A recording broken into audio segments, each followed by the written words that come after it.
Hi everyone, welcome to कीपन education channel. हम psycho का अपना नेक्स्ट लेक्चर लेने वाले हैं।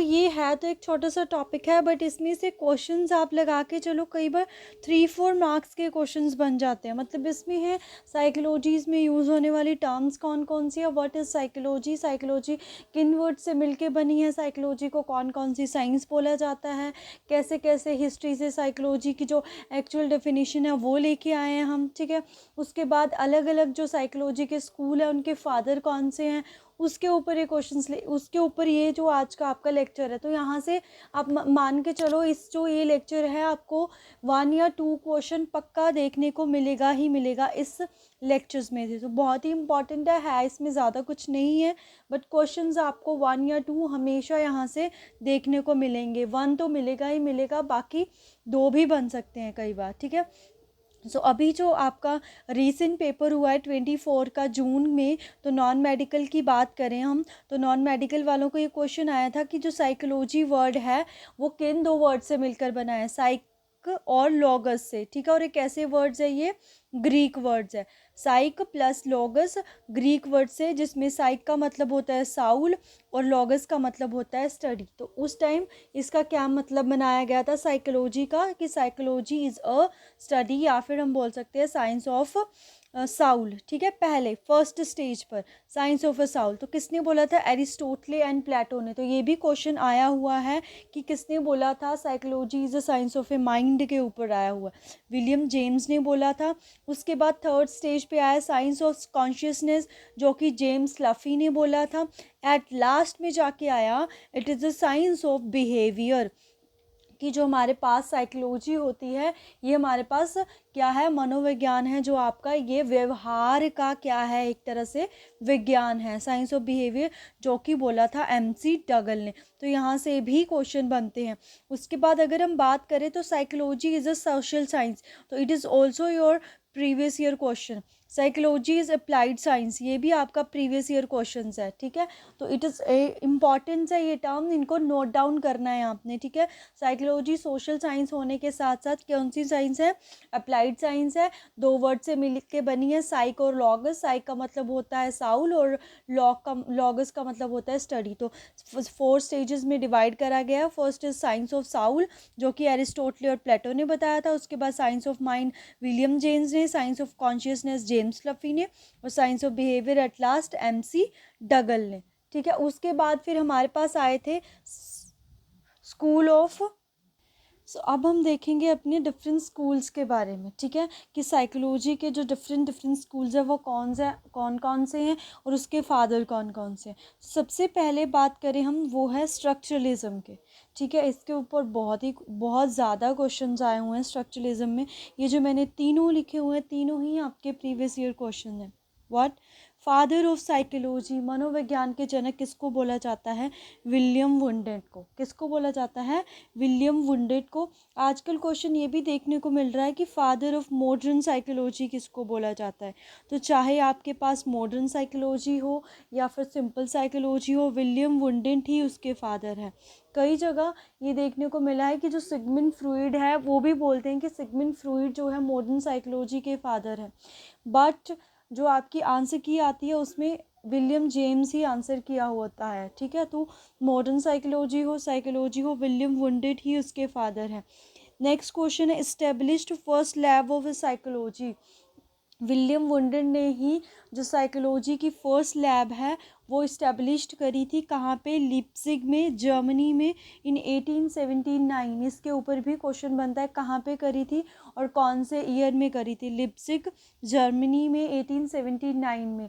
और अगर हम बात करें इंडिया की, तो इंडिया की first psychology lab Calcutta university में इस्टेब्लिश्ड हुई थी। तो ये आपका प्रीवियस ईयर क्वेश्चन ही है कि जो इंडिया की फर्स्ट साइकोलॉजी लैब है वो कहाँ पे इस्टेब्लिश्ड हुई थी, तो वो कहाँ पे इस्टेब्लिश्ड हुई है, कैलकटा यूनिवर्सिटी में। नेक्स्ट है आपके पास फंक्शनलिज्म। ठीक है, क्या है आपके पास, स्कूल ऑफ फंक्शनलिज्म। तो इसमें आता है फादर ऑफ अमेरिकन साइकोलॉजी। तो अमेरिकन साइकोलॉजी के फादर है विलियम जेम्स, जो कि फेमस, उन्होंने एक बहुत ही फेमस बुक लिखी है प्रिंसिपल ऑफ साइकोलॉजी के ऊपर इन 1890 में।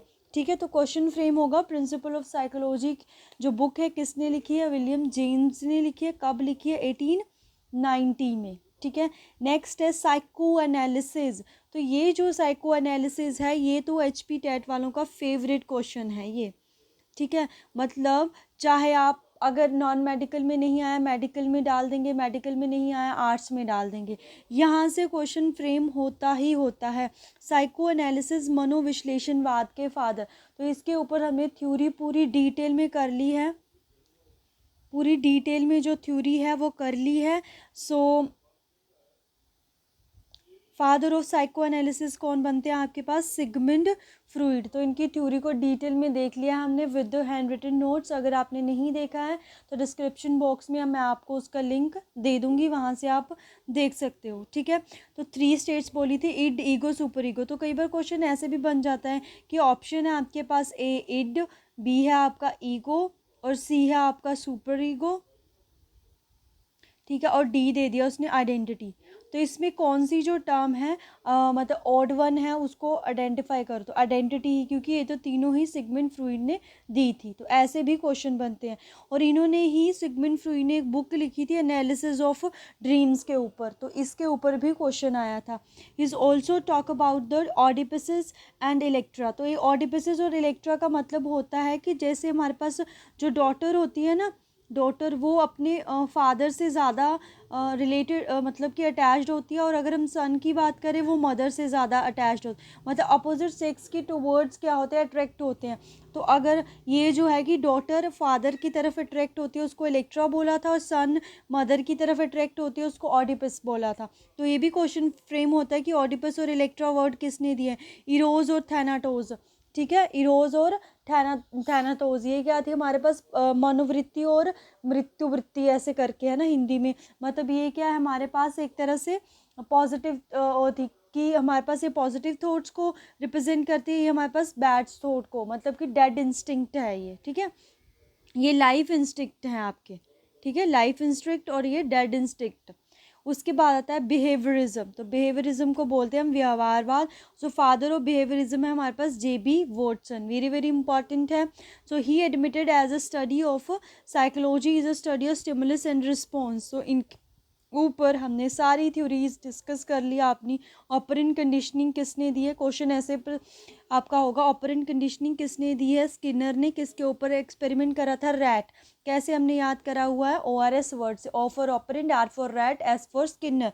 उसके बाद क्लासिकल कंडीशनिंग थ्योरी है किसने दी है, पैवलो ने दी है। तो इसको हमने कैसे याद किया हुआ, CDP से, C for classical, D for dog और P फॉर पैवलो के ऊपर एक्सपेरिमेंट किया गया था। उसके बाद ट्रायल एंड एरर है, मे बी आपको दिख नहीं रहा है, तो ट्रायल एंड एरर थ्योरी है, ट्रायल एंड एरर थ्योरी है। तो वो किसने दी थी, थॉरनडाई ने। थॉरनडाई ने दी थी। किसके ऊपर एक्सपेरिमेंट करा था उन्होंने, कैट के ऊपर। लॉ ऑफ इफेक्ट जो है आपके पास, ये भी किसने दिए थे, प्राइमरी लॉ, सेकेंडरी लॉ, सारे आपके थॉरनडाई ने दिए थे। हमने डिटेल में डिस्कस करे हुए हैं ये चीज़ें। ठीक है।